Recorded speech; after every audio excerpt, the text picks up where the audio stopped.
Eu queria que você abrisse a sua Bíblia no Evangelho de Mateus. Mateus.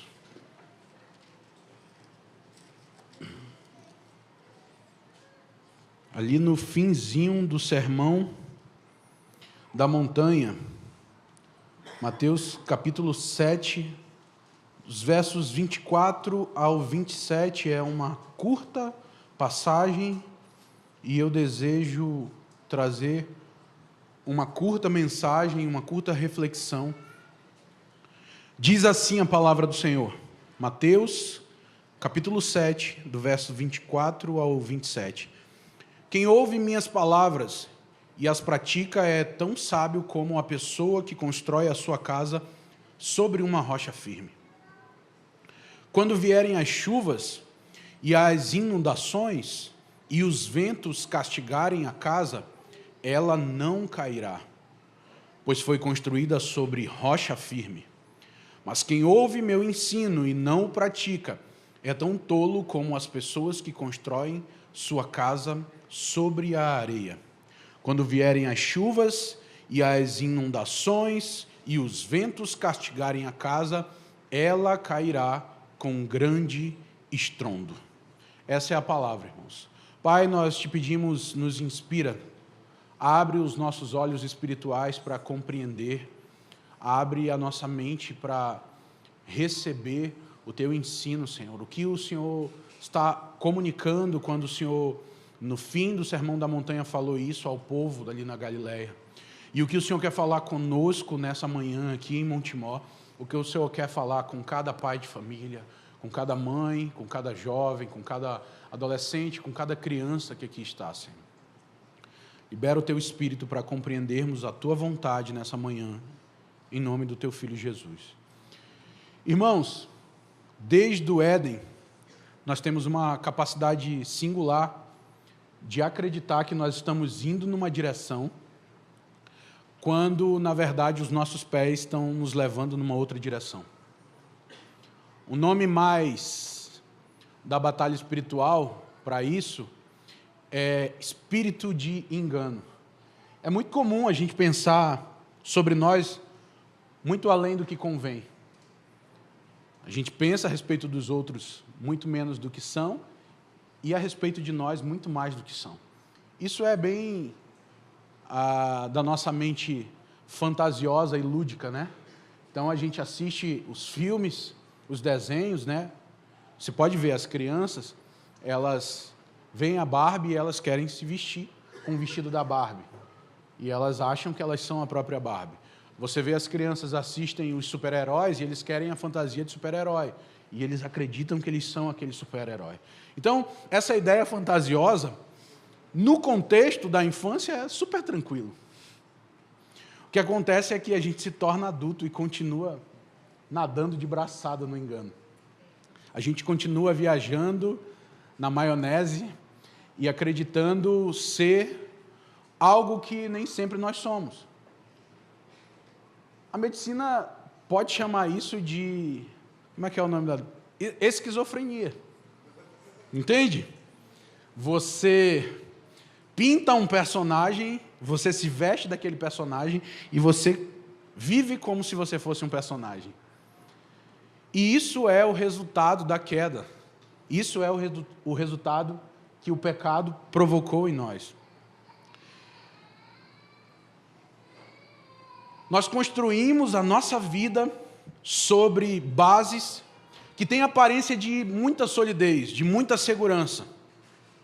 Mas, na verdade, a confirmação do quão seguro são as bases que nós construímos só vem quando nós enfrentamos uma tempestade. Entende?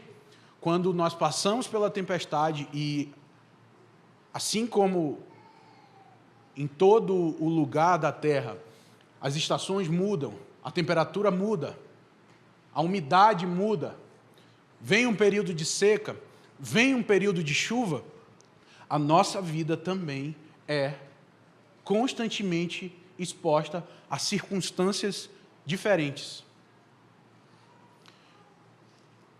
Somente quando enfrentamos as tempestades é que a base aonde a nossa fé e a nossa vida está construída, é confirmada.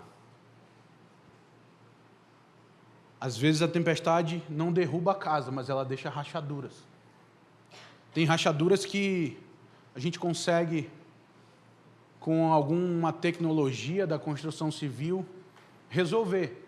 Tem algumas rachaduras que comprometem de tal forma que a construção precisa ser derrubada e totalmente refeita.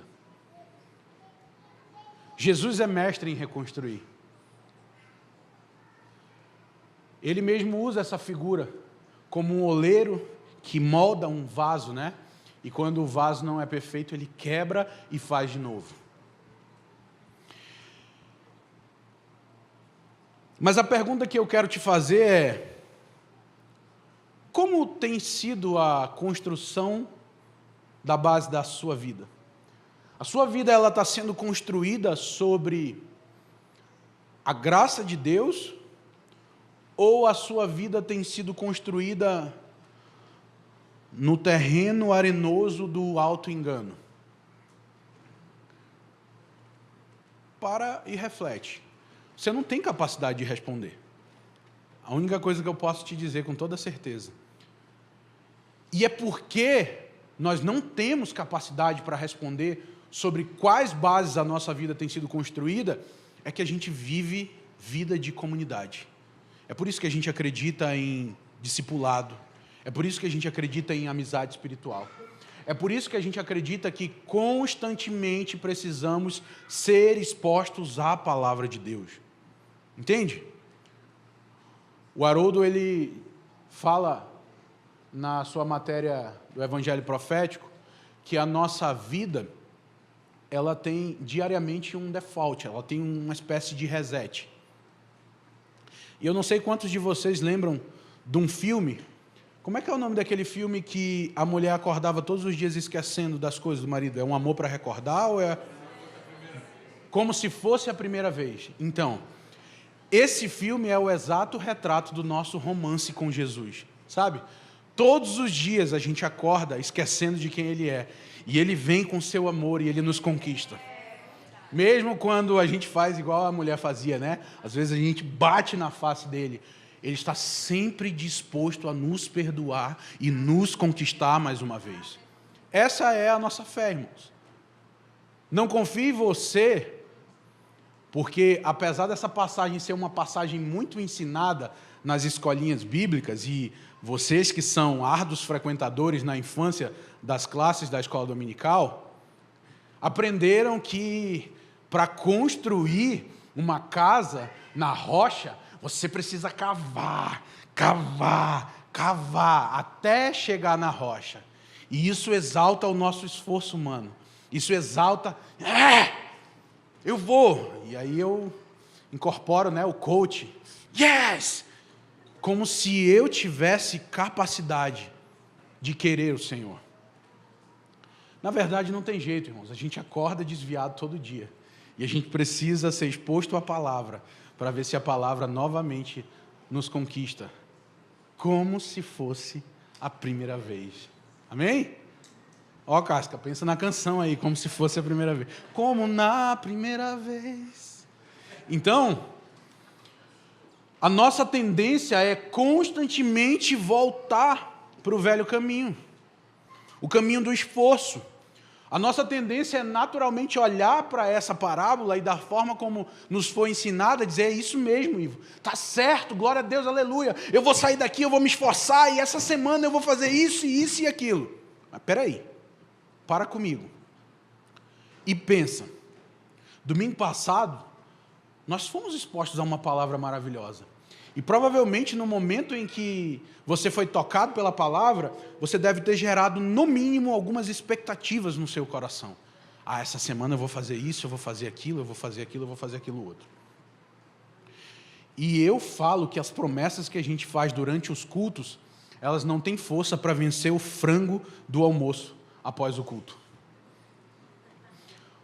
O tempero do frango nos rouba das promessas. A gente esquece de louvar o Senhor e a sua obra, e a gente louva o próprio frango. Glória a Deus por isso aqui. E aí, meu irmão, já era. Quando chega no domingo e vem um filho de Deus e lembra das promessas, o que vem na nossa cabeça provavelmente é o quê? Culpa e acusação. Eu não sei se você é assim. Eu não sei se você encontrou uma rocha firme de verdade para amarrar o barquinho da sua fé, mas eu sou esse aí. Eu volto para o velho caminho. O velho caminho me puxa, sabe? O velho caminho me atrai igual o anel atraía o... Como é que é o nome dele? O Frodo? O Sméagol, sabe? O Sméagol. Vocês viram que eu sou bom de cinema, né, gente? Não me convidem para assistir filme, irmãos. Então, nós precisamos dessa comunhão, dessa exposição à palavra, porque é nesse lugar que nós somos relembrados daquilo que o Senhor fez por nós. Esses encorajamentos, essa exposição à palavra, elas de verdade cavam mais fundo, abaixo da areia ali do nosso engano. Mas, gente, deixa eu falar uma coisa para vocês. Trabalhar com fundamentos é algo muito custoso. Eu não sei quantos de vocês já tiveram a experiência de construir uma casa. 12 anos atrás eu resolvi construir uma casa. E aí eu separei todo o recurso que eu tinha para construir uma casa. Você lembra disso, irmão? Estava lembrando essa semana. Quando a metade do recurso já tinha sido entregue para o construtor, e eu fui lá ver a obra, ele falou, vem ver, vem visitar a obra. Eu cheguei na obra, eu abri o portão e... Tu gastou metade do dinheiro e a casa não saiu do chão. Porque fundamentos são caros. O material que é construído, os fundamentos, são materiais que precisam suportar pressão, umidade, água, peso. Trabalhar com fundamentos, então, é algo custoso. Trabalhar com fundamento é algo que não é bonito, tá? Visitar uma construção no fundamento é perigosa, entende? Trabalhar com os fundamentos gera muita pressão. E quando o nosso fundamento está sendo trabalhado, o nosso fundamento é trabalhado no lugar da nossa intimidade. Entende? É um lugar onde ninguém vê. Aquilo que você conhece da vida de alguém, você conhece daquilo que está acima da superfície. Entende? Mas para que uma estrutura esteja de pé, é necessário que exista algo que foi construído para baixo.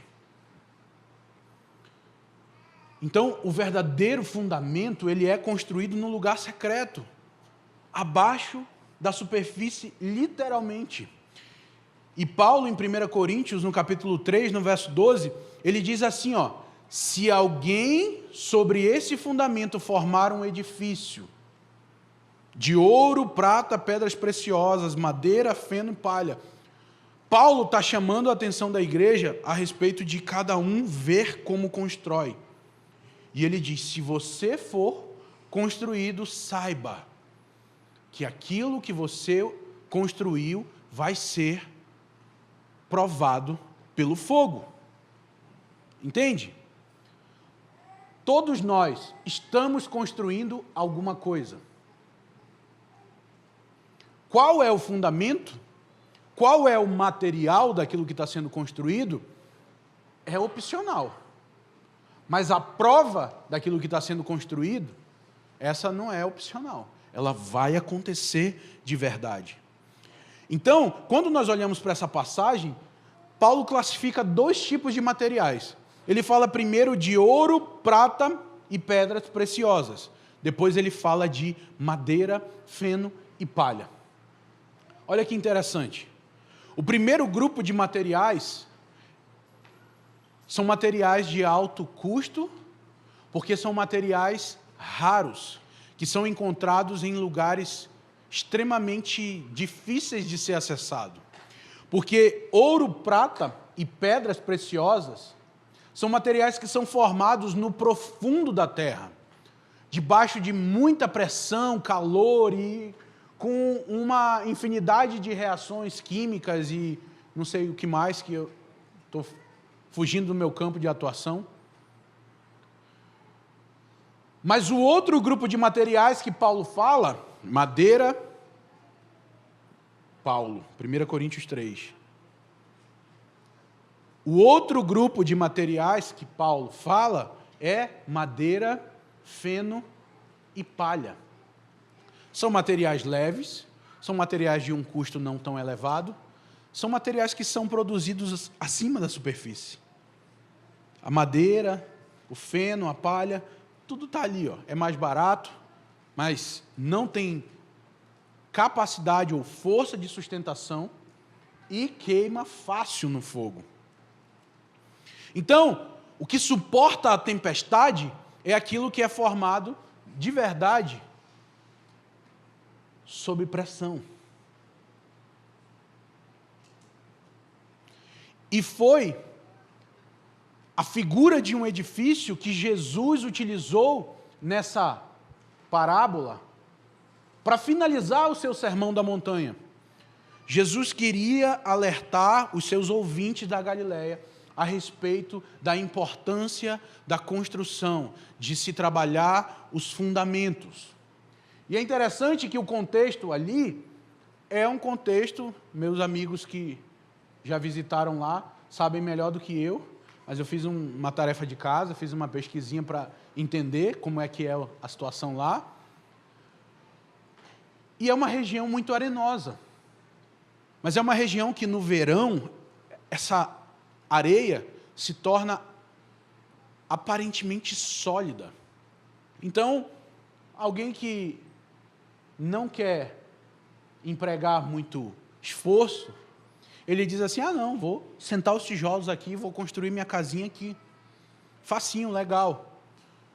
Mas o que Jesus faz nessa figura é comparar dois homens, ok? Duas atitudes, dois tipos de construção e dois efeitos que a tempestade causa nessas construções. O primeiro homem, Jesus fala que ele vive com sabedoria, construindo sobre um fundamento firme. Jesus diz que ele ouve a palavra e ele caminha sobre ela. Ou seja, ele ouve a palavra e pratica. Na Bíblia, sabedoria é a capacidade que alguém tem de compreender alguma coisa e viver aquilo, ok? Por que eu estou falando disso? Porque no nosso contexto, sabedoria é saber coisas. E o que mais nós temos é mestres sobre todos os assuntos. Se você abrir o seu Instagram agora e você pesquisar sobre qualquer assunto, sobre ganhar dinheiro, sobre criar filhos, sobre qualquer coisa, irmão, você vai ter os influencers,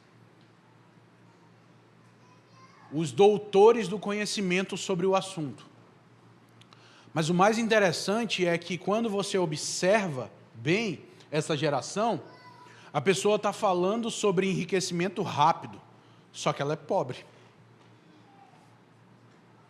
A pessoa está falando sobre assuntos bonitos, criação de filhos, mas a casa dela é um caos.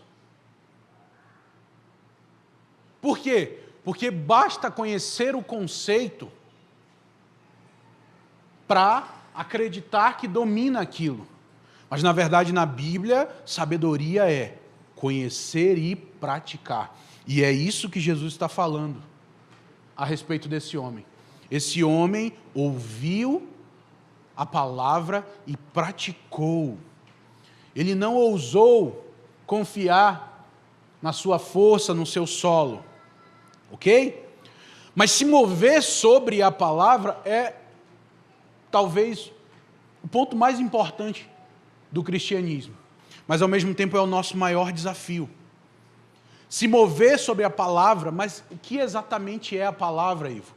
Eu acho que João 1, ele deixa muito claro para a gente o que é a palavra. Ele diz, no princípio aquele que é a palavra já existia, a palavra estava com Deus, a palavra era Deus.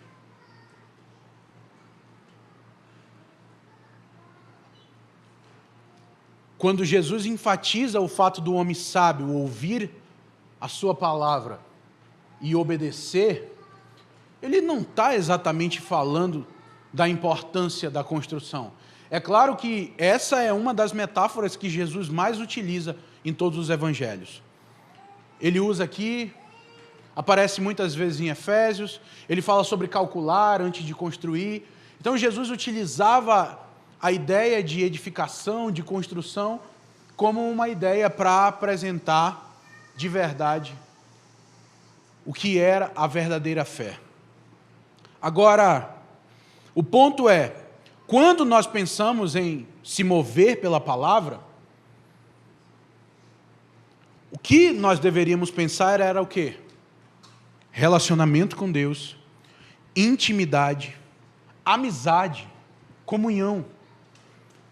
Se mover com a palavra é se aproximar de um amigo, compreender o que ele pensa e caminhar debaixo daquilo.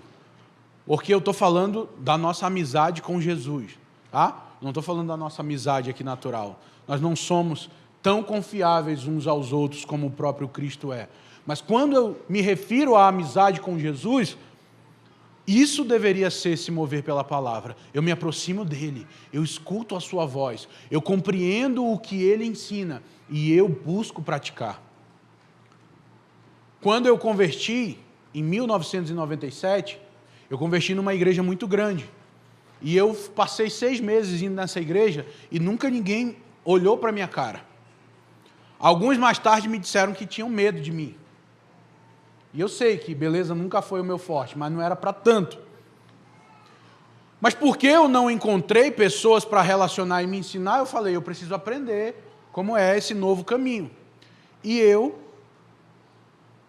consegui um Novo Testamento daqueles que os Gideões ou distribuíam ou distribuem, porque eu nunca mais vi um daquele, e eu engoli o Novo Testamento. Eu ia para o meu trabalho e eu lia o Novo Testamento assim, ó, semana após semana eu virava o Novo Testamento. O Novo Testamento dos Gideões vinha com Salmos, Provérbios e os Evangelhos, na verdade, né? Todo o Novo Testamento. Então eu pulava os Salmos e Provérbios e eu ia para o Novo Testamento. E eu queria entender sobre Jesus. E quando eu conheci seguidores de Jesus, eu olhei e falei, não está muito dentro daquilo que Jesus ensinou. Então, quando eu me relacionei com uma igreja, a primeira igreja que eu frequentei era uma igreja muito legalista. E eu olhava para aquilo que eu havia compreendido a respeito de Jesus. E eu olhava para aquilo que estavam querendo colocar por força e por violência na minha mente, e eu dizia, desculpa, mas não dá certo isso comigo, não. Eu não acredito que é assim que Jesus pensa e tudo mais. E, infelizmente, esses modelos nos moldaram para viver um cristianismo que é muito baseado na nossa própria força, no nosso próprio serviço. O Evangelho nada tem a ver conosco, irmãos, tudo tem a ver com o que Cristo fez e como nós abraçamos os seus feitos e caminhamos debaixo da sua direção. Então, ao invés de pensar, caminhar pela palavra em intimidade, o que a gente pensa é, tem algumas regras que eu preciso seguir, tem algumas performances que eu preciso alcançar, tem uma lista de afazeres que eu preciso riscar no fim do dia. Esse é o velho caminho que há 3 semanas nós estamos denunciando aqui nesse púlpito. Domingo após domingo, sermão após sermão, prometemos a nós mesmos, mas não conseguimos cumprir. Esse é o velho caminho. Esse velho caminho nos empurra para lançar um fundamento diferente do fundamento que foi posto. Porque Paulo mesmo falou isso na mesma passagem que eu acabei de ler, em 1 Coríntios capítulo 3, no verso 11, ele diz: ninguém pode pôr outro fundamento além do que já está posto, o qual é Jesus Cristo. Jesus é o verdadeiro fundamento. Nós precisamos analisar sobre qual base nós estamos construindo a nossa fé, a nossa vida. Ivo, mas a forma como você está apresentando não vai nos deixar muito libertino? Tudo é a graça, tudo é a graça?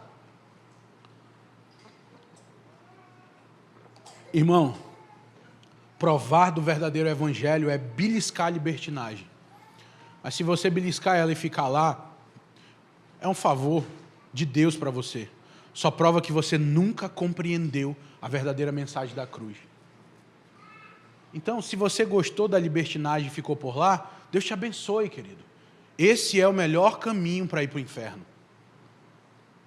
Ruim é você estar aqui domingo após domingo fazendo promessas, fazendo força durante a semana para ser um cristão bonitinho e, no fim de tudo, ainda ir para o inferno. Você entende?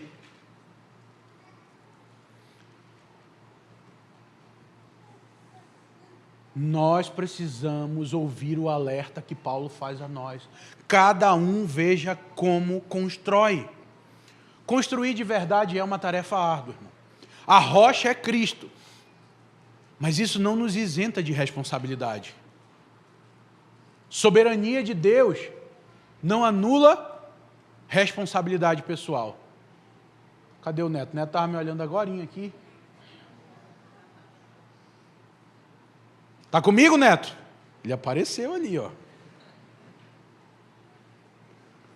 Eu acredito, de verdade, que a obra da salvação não é uma sinergia entre eu e Deus.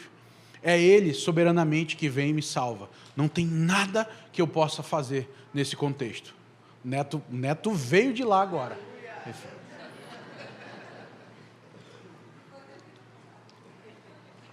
Ficou até pentecostal. Tira essa boina agora. Isso daí é de reformado. Então, eu acredito de verdade nisso, irmãos. Mas isso não nos isenta da responsabilidade de construir sobre os fundamentos que já foram lançados. Ok? Então, quando nós olhamos para o primeiro homem que Jesus cita nessa passagem, nós vemos um homem sábio, construindo de forma sábia. Mas o segundo exemplo é um homem que constrói de maneira tola, sem se preocupar com os fundamentos. Não, o chão é sólido, está tranquilo, vai segurar a minha casa. Irmãos, o solo da nossa vida, o solo do nosso coração, não é um solo propício para a construção que Deus quer fazer em nós. Amém? Você quer uma coisa muito importante para você aprender hoje? Maldito o homem que confia no homem. Não confie em você mesmo. Ok? Você não é confiável. Ah, Ivo, agora você está alimentando a minha depressão. É verdade, querido. Você vai vencer a sua depressão, fica tranquilo. Não adianta pedir para Deus mudar o solo do teu coração. Deus, muda meu coração. É bonitinha a oração. Mas eu não acho que é bíblica, não. Porque eu acho que não dá para mudar, não. A raiz é podre. Você não precisa ter o seu coração mudado. Você precisa ter o seu coração transplantado. Você precisa de um coração novo.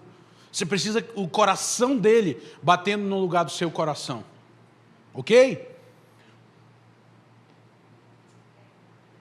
A rocha que o homem sábio construiu a sua casa é a rocha que os salmistas exaltam em vários momentos. A rocha da nossa salvação, a nossa rocha e fortaleza, o nosso socorro bem presente na hora da angústia. A palavra que o homem sábio praticou foi de confiar que ele não era digno, mas abraçar a dignidade de Deus com todas as forças.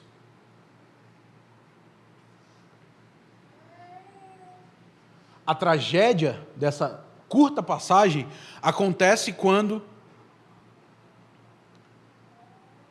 por essa arrogância pessoal, não permitimos que a construção que Deus está fazendo em nós seja feita sobre os alicerces que Ele mesmo colocou. Sabe? Aquela passagem diz que aquele que começou a boa obra, Ele é fiel para cumprir. Eu acredito que é Deus que está fazendo uma obra em nós. Mas Ele chega como o construtor e Ele pergunta, aonde é que é para construir aqui? E aí é a gente que meio que baliza assim, ó, constrói bem aqui. E Ele está falando a palavra, vai cair. Não, Jesus, confia em mim. Lembrei da piada do Vitinho domingo passado. Tá comigo, tá com Deus. Só que Jesus fazer essa piada estava certo, a gente não. Ok? Parece que a gente está dizendo assim, Jesus, vem e constrói aquilo que o Senhor quer fazer. Mas aqui, ó, no lugar que eu quero. Tá bom? Do jeito que eu quero. Na real, irmãos, além do pecado fazer a gente viver no engano, acreditando que está indo para uma direção, quando a gente está indo para outra direção, parece que o pecado também nos torna meninos melindrosos, mimizentos, que as coisas têm que ser do jeito que eu quero, quando eu quero. Faz sentido para você ou eu só prego para mim mesmo, irmãos? Se só fizer sentido para mim, irmão, tudo bem, eu estou sendo edificado me ouvindo. Eu vou sair mais crente. E você me perdoa, só gastei a hora de vocês. Mas é dessa forma que eu vejo o Senhor apresentando o coração dele para os seus discípulos na Galileia.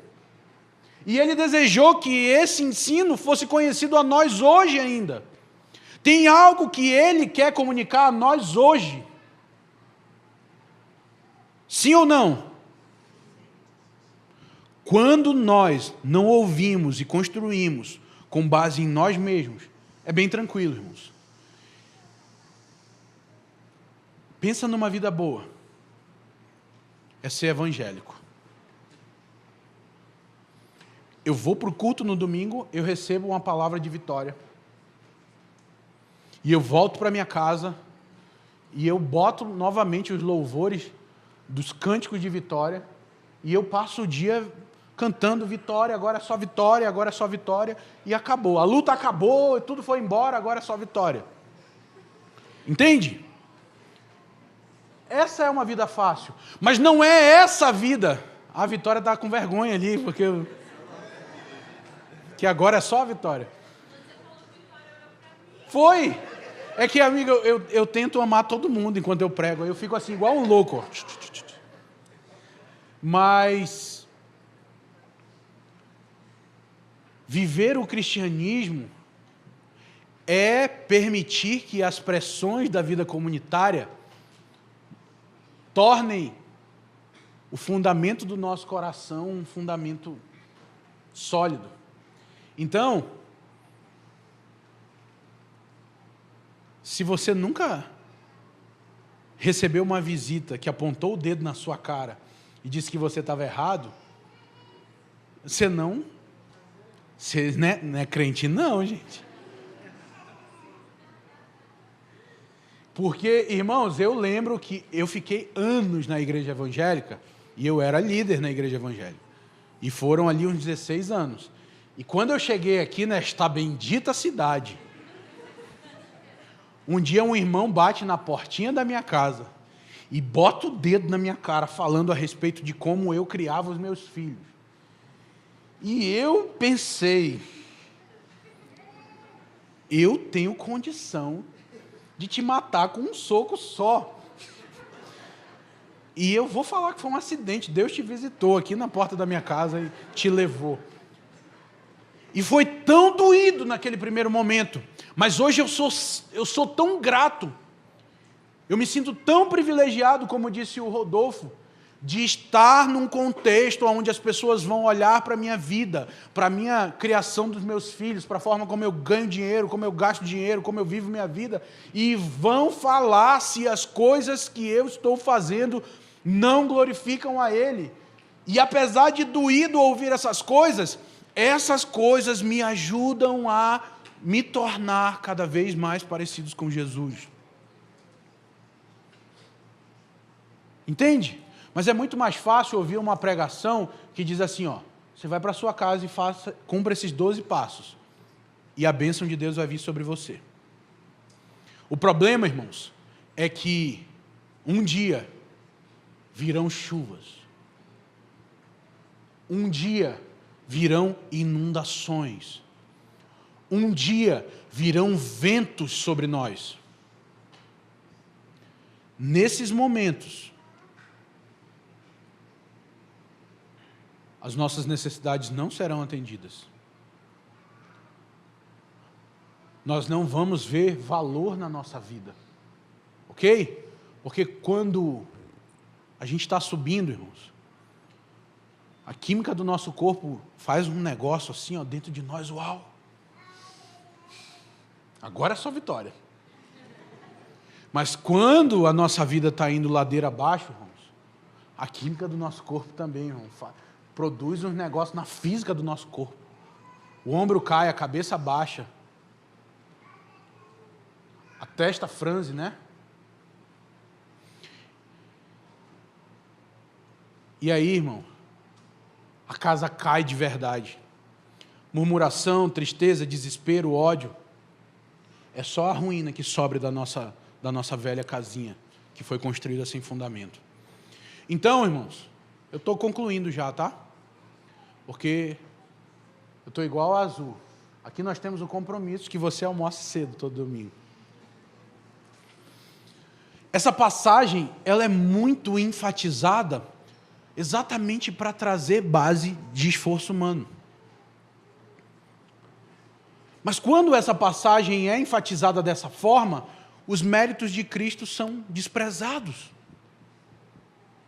Jesus, nessa passagem, está convidando seus ouvintes a lançar a confiança deles na rocha da salvação e não confiar em si mesmo.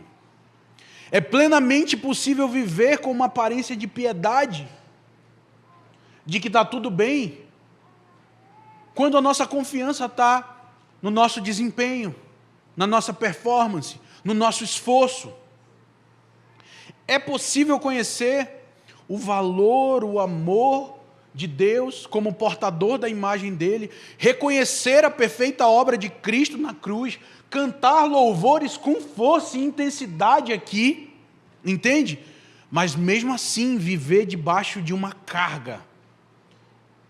E eu quero te convidar para já ficar de pé agora. Sem desconcentrar, sem conversar com ninguém, fica só olhando para mim de pé e, Casca, chega aqui. Se fluir, você toca, senão a gente almoça mais cedo ainda. É possível, irmão, você viver debaixo de uma carga de comparação, de condenação. Ei. É possível você viver debaixo dessa carga de comparação, de condenação, de exigência para o desempenho. É possível você aparentemente estar lindo e maravilhoso por fora, mas existe uma necessidade de reconhecimento, de aceitação na sua vida. Existe uma demasiada expectativa de alguns acontecimentos na sua vida. No dia que eu casar, aí vai ser glória, aí vai ser só vitória. E agora eu olho para você. O Norberto foi. Isso acontece na vida de alguns, não de todos. Ok? Para alguns, a vida vai ser plena quando tiver filhos. Para outros, a vida vai ser plena quando os recursos forem infindáveis a ponto de poder comprar tudo aquilo que deseja.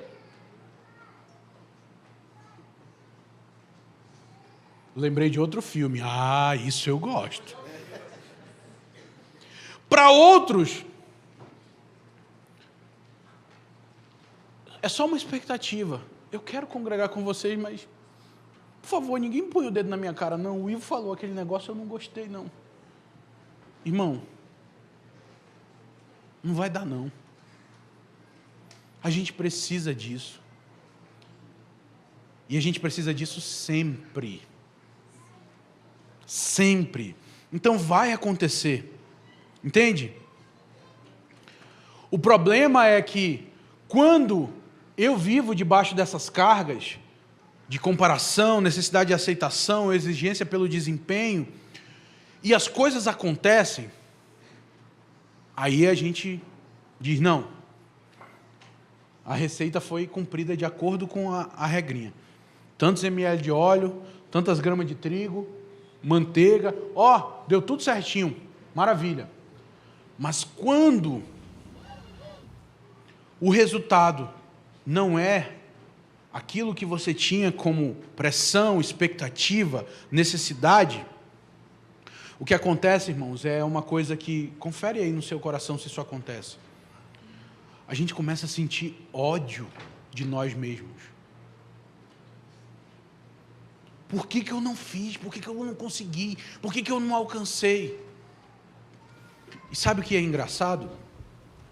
É que esse sentimento, ele é o contrário do sentimento que o Rodolfo aflorou aqui hoje na oferta.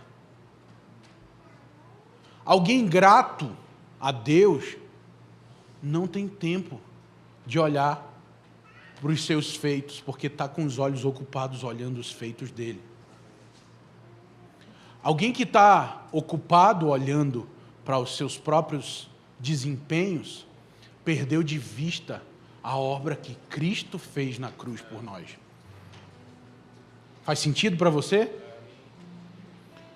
Paulo diz aos Colossenses no capítulo 2, do verso 6 ao 7, e agora, assim como aceitaram Cristo Jesus como Senhor, continuem a segui-lo, aprofundem nele suas raízes, e sobre ele edifique sua vida. Então sua fé se fortalecerá na verdade que lhes foi ensinada, e vocês transbordarão de gratidão.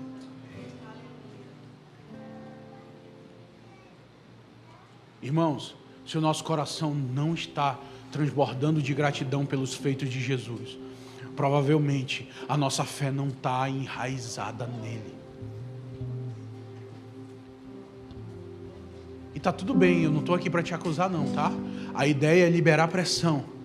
Então eu queria que você começasse a liberar a válvula da pressão aí, ó. Se a pressão fica na sua cabeça, gira aí, ó, levanta ela e deixa vazar. Se é aqui, porque cada um de nós, pelas nossas características, pessoal, sente a pressão num lugar. Tem gente que dói no peito, tem gente que dói na barriga, tem gente que dói na cabeça, tem gente que é no pescoço. Eu preciso te lembrar de uma coisa, querido. Você não vai conseguir cavar o solo do teu coração para encontrar a rocha. Mas você serve um Deus que, como rocha, estende os seus braços e segura a sua casinha. Esse é o nosso Deus.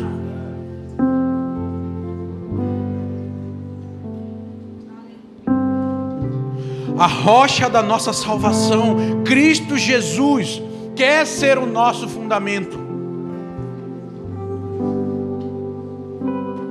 Até que a nossa vida transborde de gratidão pelos seus feitos. Tempestades não mais nos afetarão.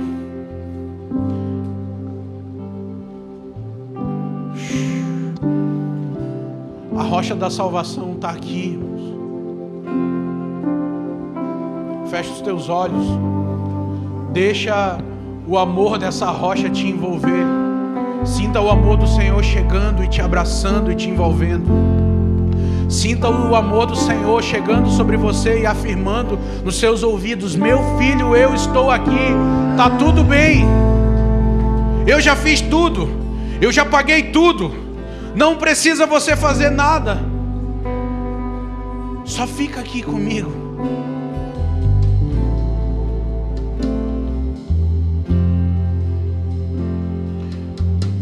A velha lei foi quebrada, irmãos.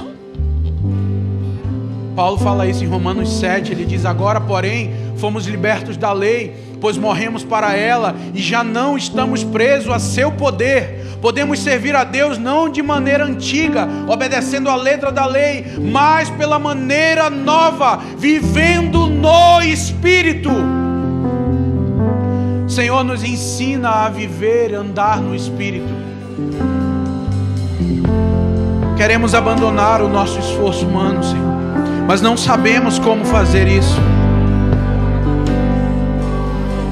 Voltamos todos os dias para o velho caminho, mas vem até nós novo e vivo caminho. Nos encontra com teu amor, Jesus.